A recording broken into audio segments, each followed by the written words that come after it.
Após se reunir com a presidente Dilma em Brasília, o ministro dos Esportes continua no cargo. Pressionado por denúncias de corrupção, o ministro do Esporte, Orlando Silva, conseguiu, nesta sexta-feira, se manter no cargo após uma reunião com a presidente Dilma Rousseff. Ele se disse confiante e seguro para continuar no comando da organização da Copa do Mundo 2014 e que a titular do Palácio do Planalto está tranquila com as suas explicações depois de ele ser acusado de desviar recursos públicos para abastecer o caixa eleitoral do PCdoB. Nós, esclarecendo todos os fatos, trata-se de uma mentira, de uma farsa, e vamos trazer a verdade à tona, o que disse Orlando Silva em entrevista coletiva ao deixar o encontro. E se houver algum tipo de desvio, algum tipo de mal feito, isso deve ser corrigido, deve ser combatido. Aliás, registrem os caluniadores que me atacam neste momento e fazem parte, e fazem porque nós combatemos o mal feito realizado por eles. Foi o que disse Silva. Vamos aguardar aí para ver o que é que não vai dar, para ver o que é que vai dar e saber quem está mentindo. Porque o que não pode, gente, é corrupção em cima de corrupção nesse país e ficar sem ser investigado, né, Adalberto? Vamos exigir aí uma apuração rigorosa em cima do assunto, em cima do Orlando Silva. Esperamos que tudo seja esclarecido e que a Copa realmente comece a caminhar nos trilhos, porque ainda existem muitas coisas que precisam ser esclarecidas e a Polícia Federal já está no caso. Eu acho que dentro de algum tempo estaremos sabendo o resultado. Eu fiquei sabendo, inclusive, que o Pelé e o Juca Kfouri foram convidados a assumir o cargo de ministro dos esportes. O Pelé já recusou. O Juca ainda não deu resposta, até porque ainda o cargo está ocupado. Nós estamos aguardando a chegada do Dr. Paganino, também a Assunção de Castro, que vai fazer a parte musical. Está com CD novo, viu, o Adalberto Caribé? Está com CD novo na Praça Assunção de Maria. Mas nós estamos recebendo aqui no nosso programa o Dr. Rafael Lino, um dos grandes advogados aqui da nossa região. Ele que tem um escritório da advocacia aqui na nossa cidade, trabalha conjuntamente com uma equipe de grandes advogados, por exemplo, o Dr. Deusdedite Gomes, popularmente conhecido como Dedinho. Daqui nós convidamos e também Dr. Marcos Santana, convidamos para vir fazer parte do nosso programa para a gente discutir a questão do mutirão carcerário que aconteceu ao longo desta semana aqui em Juazeiro. Dr. Rafael Lino, boa tarde, é um prazer recebê-lo aqui no nosso programa. Bom dia, Walter Mário, bom dia a todos da Rádio Cidade. Bom dia, eu estou na mania miserável, né, do programa da tarde. Mas é normal, normal, né? Coincidentemente, eu tomei conhecimento aqui que o Dr. Rafael é sobrinho do Adalberto Candideia, eu não sabia, né? Pois é. Tio e sobrinho aqui na mesma bancada, que ótimo. Pois não, Dr. Rafael? Pois é, Walter Mário, a gente veio aqui convidado para esse bate-papo de todo sábado, que já está virando uma mania aqui na região, na cidade. Quando a gente chega, um comentário, o que é que Walter Mário falou sábado, o que foi que teve no programa. É o que se comenta na cidade, por exemplo, e a gente confunde a gente. Eu passo a semana toda aqui de segunda a sexta apresentando o Revista na cidade, e quando chega no sábado, o Sem Meias Verdades, aí eu troco amanhã pela tarde, a mistura danada, doutor Rafael. Pois é, Walter Mário, aconteceu essa semana e ainda vai ser ultrapassado a semana seguinte o mutirão carcerário. É um mutirão programado e coordenado pelo CNJ, Conselho Nacional de Justiça, onde juízes criminais... Deixa eu adiantar logo uma questão aqui. Olha, o doutor Rafael não é juiz, ele é apenas um advogado conceituado aqui em nossa região. E eu pedi que ele viesse nos auxiliar aqui, inclusive até orientar as pessoas, porque esse papel deveria ser do Tribunal de Justiça, aqui em Juazeiro. Mas eu fiz o convite, o doutor Rafael está fazendo esse papel, está também colaborando com a Justiça de Juazeiro e dando essas informações, doutor Rafael. E aí o mutirão carcerário é um evento, uma proposta, um programa formulado, coordenado pelo Conselho Nacional de Justiça, em Brasília. Existe um programa no sistema do CNJ, onde juízes de todos os estados, juízes criminais, juízes de execuções penais, eles estão reanalisando e revendo todos os casos de presos, sejam eles provisórios ou sejam eles definitivos. Para os presos provisórios, o juiz criminal deve analisar e deve reanalisar, na verdade, a necessidade da manutenção daquele preso na custódia. Ou seja, preso há 2 anos, tem julgamento? Não tem. Tipo penal, tal. A necessidade, a garantia da ordem pública está fustigada, existe conveniência da instrução criminal, está havendo ameaça à testemunha, então o juiz deve, através de um despacho fundamentado, rever a situação de cada preso, concedendo a liberdade ou mantendo. Isso aí já é um programa que vem sendo realizado há alguns anos, só que com a criação do Conselho Nacional de Justiça, isso ficou bem mais estruturado e bem mais organizado. A finalidade é deixar de cometer injustiças, sabe, Walter Maia? Por exemplo, um preso que foi condenado a 3 anos e com 1 ano deveria estar no semiaberto e já vai cumprindo 2 no fechado, entendeu? Às vezes essa pessoa não tem advogado, às vezes a própria defensoria pública está inerte, às vezes a burocracia cartorária, processual, trava.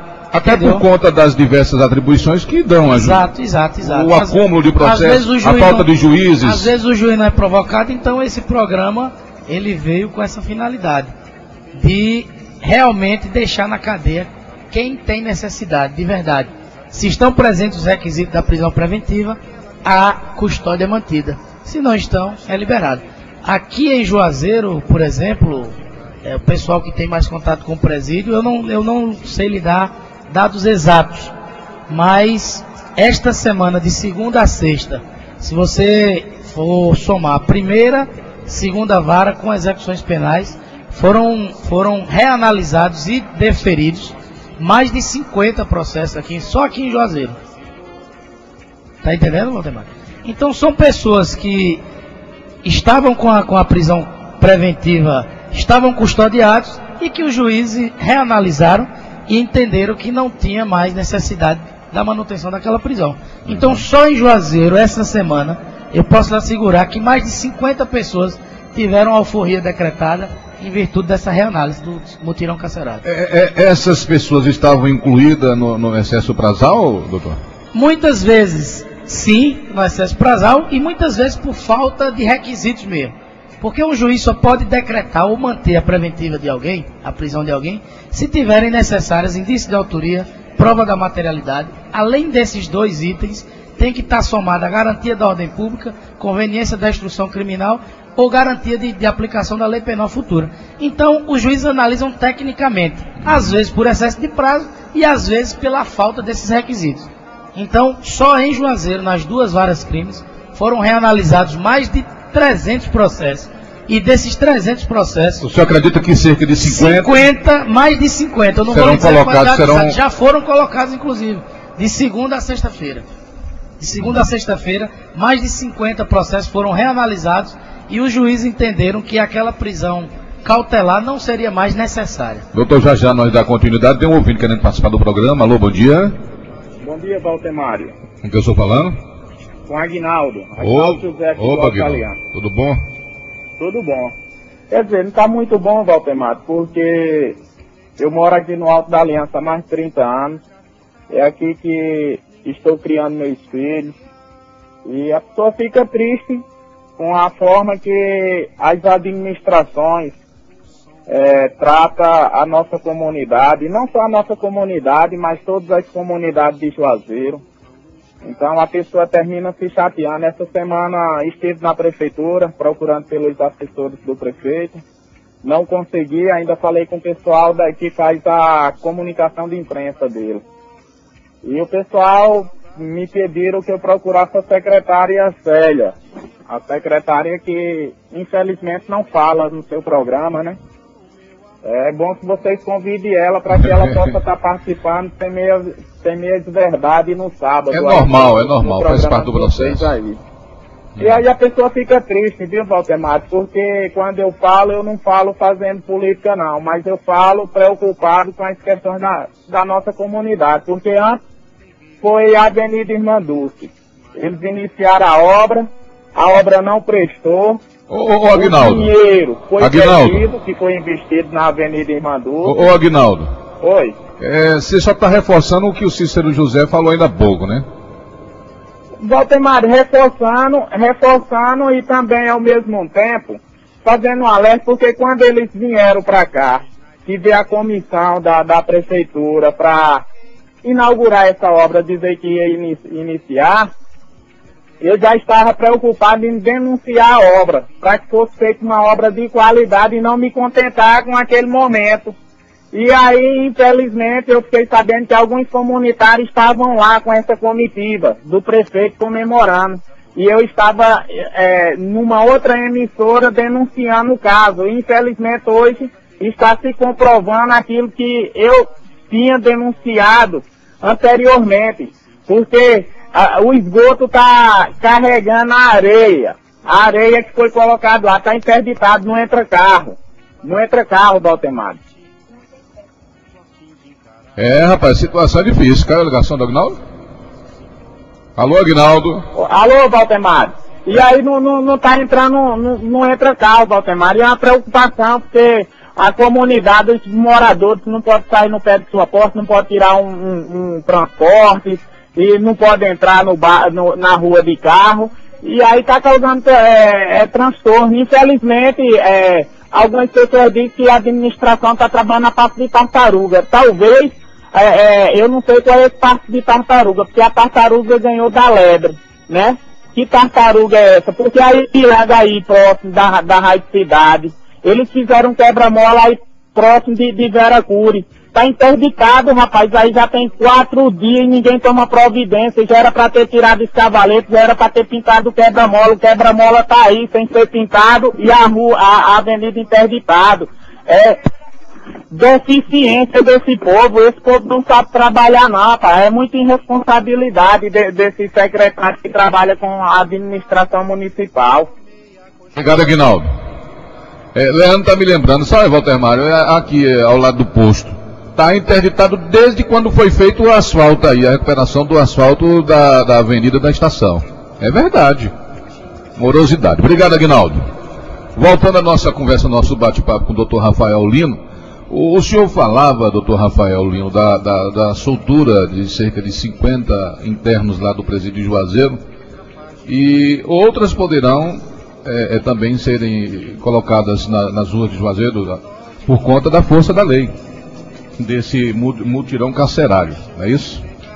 Valdemar, esse mutirão carcerário ele tem abrangência nacional e tudo que os juízes de Juazeiro, de Petrolina, de Curaçá, de Centro-Sé, enfim, todas as comarcas, elas estão interligadas a um sistema do CNJ que foi criado só para este mutirão e que todo juiz tem a obrigação de alimentar, ou seja, todos os presos que ganharam liberdade em Juazeiro, essa hora Brasília está sabendo por que eles ganharam e por que os outros que continuam presos não tiveram. Porque o sistema hoje é nacional, ele é interligado. Então, não precisa mais o CNJ vir de Brasília fiscalizar Juazeiro.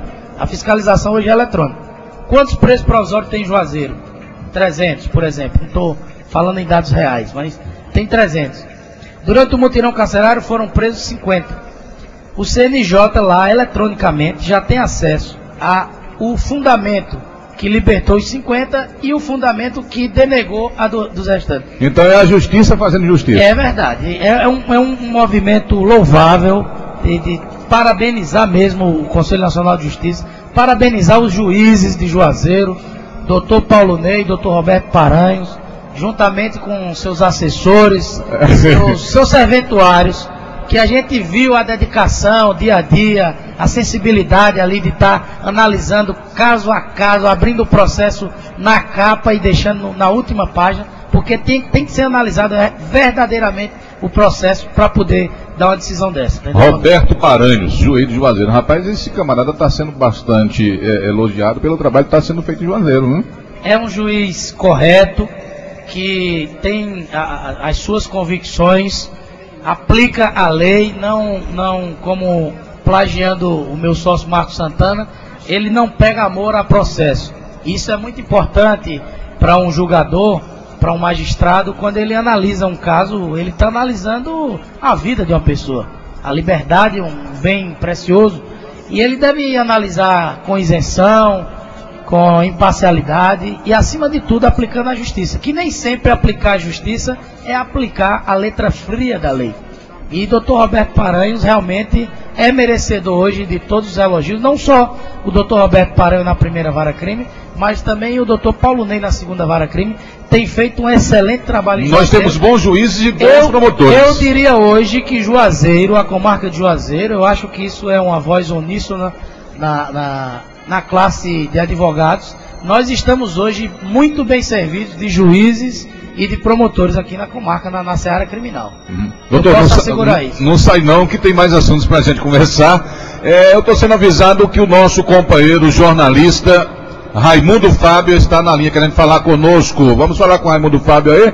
Alô, Raimundo Fábio, bom dia. Muito bom dia, Walter Mário, bom dia à grande audiência da Rádio Cidade, o programa Meias Verdades, uma alegria grande estar participando exatamente aqui em Canudos, onde celebramos a 24ª Romaria de Canudos este ano, meus queridos ouvintes da Rádio Cidade, trabalhando o tema Caatinga. O tema desse ano é Canudos e a Caatinga, exemplos de vida e resistência. Respeitar a vida e a natureza é o lema dessa campanha, dessa 24ª Romaria de Canudos. 3 pontos básicos movimentam muito a cidade de Canudos desde ontem. O Instituto Popular Memorial de Canudos, de onde a gente fala, está assim, sendo um dos QGs aqui da Romaria. Mas o memorial da UNEB, que fica aqui na entrada da cidade, também movimenta bastante a cidade de Canudos com a programação cultural bastante diversificada. Nesse instante, por exemplo, no memorial está acontecendo uma oficina de canto e mística com o cantor e compositor Zé Vicente, ele que já tem uma trajetória de mais de 30 anos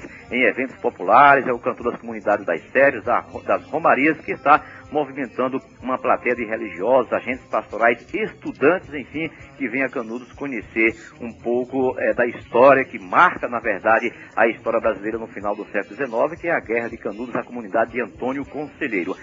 Outro ponto interessante que podemos destacar é o Colégio Jairo Aze, onde tem as barracas de exposições com muito artesanato, muita cultura sertaneja, materiais que enaltecem a vida do povo sertanejo, a vida do povo na Caatinga. Isso sem falar nos pontos históricos que atraem os visitantes, como o próprio Parque Estadual de Canudos, onde aconteceu o cenário natural dessa guerra no século XIX. Lá também, hoje tem todos os pontos marcados, onde os episódios mais importantes ficam, portanto, de qualquer forma, uma memória do que aconteceu em Canudos, mas na cidade a celebração está movimentando bastante. Esse ano, como o tema é a Caatinga, a gente tem aqui ao nosso lado um dos coordenadores dessa programação, dessa romaria, que é o Sandoval Macedo, ele que representa o Instituto Popular Memorial de Canudos, que é quem faz essa romaria com apoio da paróquia e da prefeitura. Sandoval, bastante movimentada a cidade de Canudos, muita coisa acontecendo, muitos pontos assim, tidos como estratégicos. Como é que você vê até então esse segundo dia, vamos dizer, de romaria aqui na terra do Conselheiro? Muito bom dia. Obrigado então, Raimundo Fábio, pela sua participação. É uma alegria imensa a gente estar compartilhando com toda a região do Vale do São Francisco sobre esse evento tão importante para a nossa região, não somente Canudos, mas todo o nosso semiárido e até, claro, semiárido, enfim, todo o Nordeste do Brasil.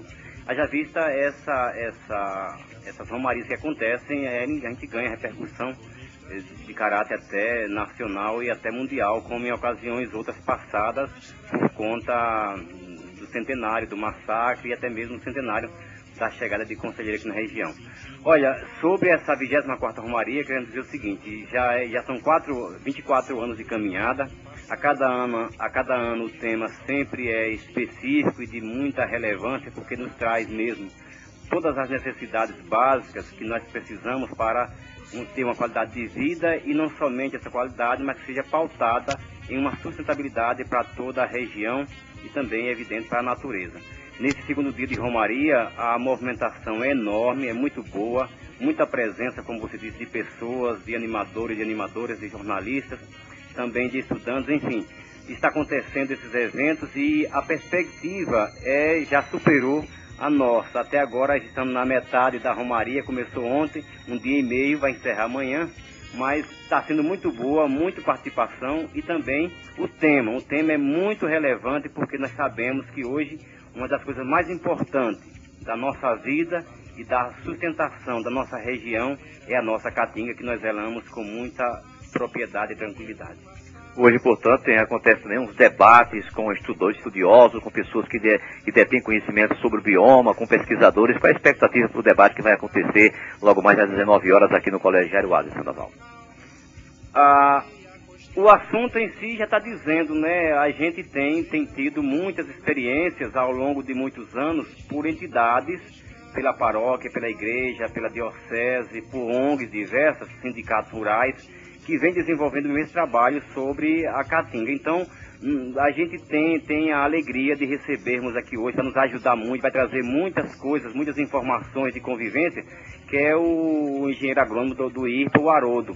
O Haroldo é que vai nos ajudar, o Haroldo que tem seus 20 e poucos anos de caminhada em convivência com a caatinga, e ele vai estar nos ajudando hoje à noite no debate. Esse debate, essa palestra, acredito que pelo conhecimento que Haroldo tem com todo o semiárido, vai surpreender e ajudar muito a todos nós a termos mais uns cuidados especiais com a caatinga.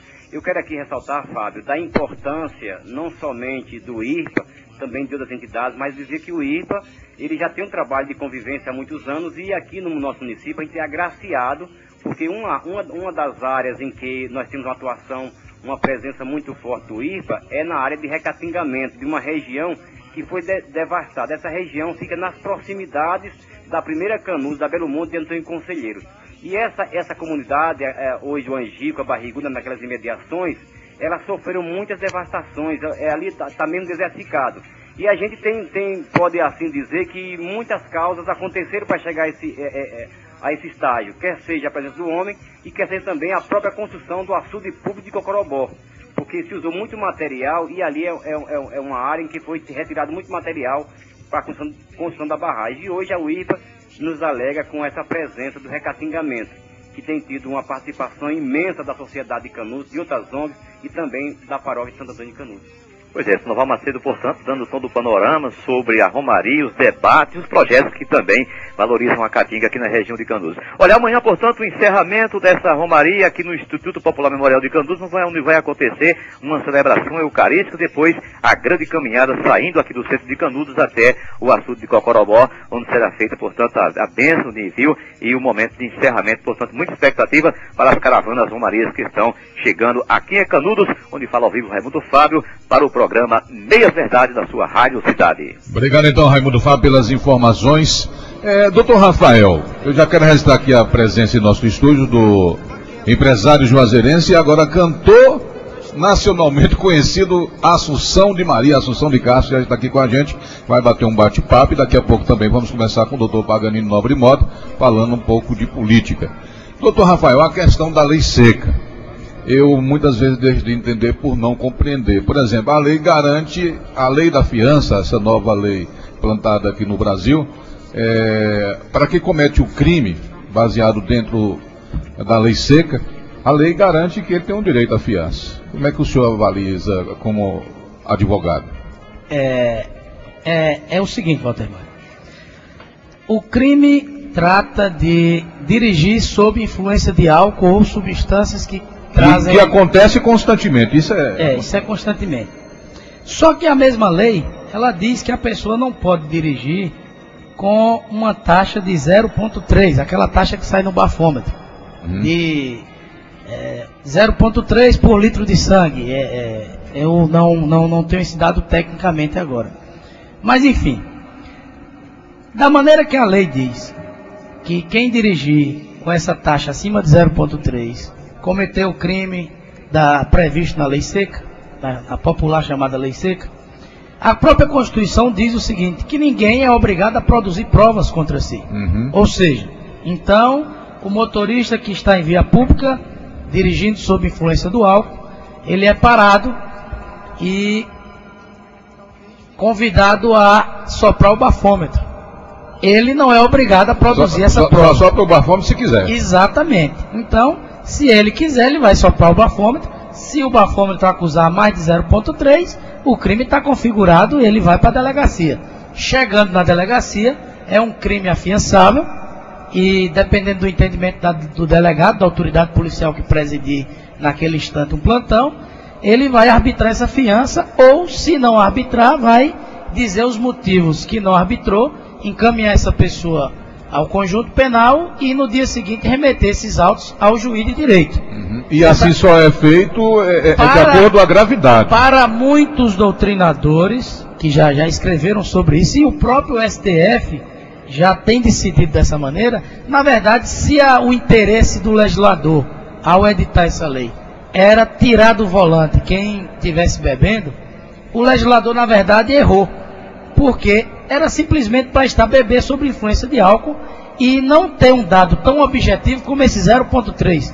Porque, analisando tecnicamente, a pessoa que é pega dirigindo sob influência de álcool e não quer assoprar o bafômetro, geralmente eles fazem um exame clínico, chamam o médico, e o médico faz algumas perguntas e o médico dá um atestado dizendo se aquela embriaguez é completa, é incompleta, ou seja, mas passando para a seara judicial, a lei fala em 0,3.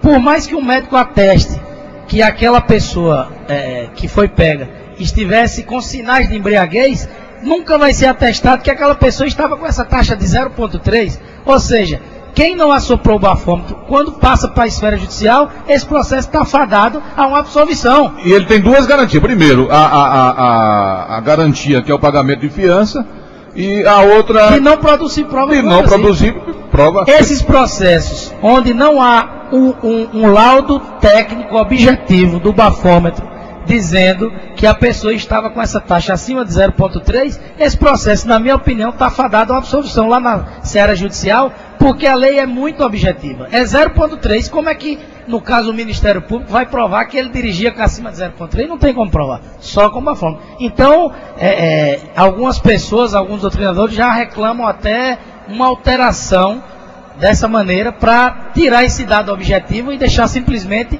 a embriaguez, podendo ser atestada de outras maneiras. As leis brasileiras são assim, Adalberto Canidé. Por exemplo, a questão da lei dos 15 minutos na fila dos bancos não é cumprida.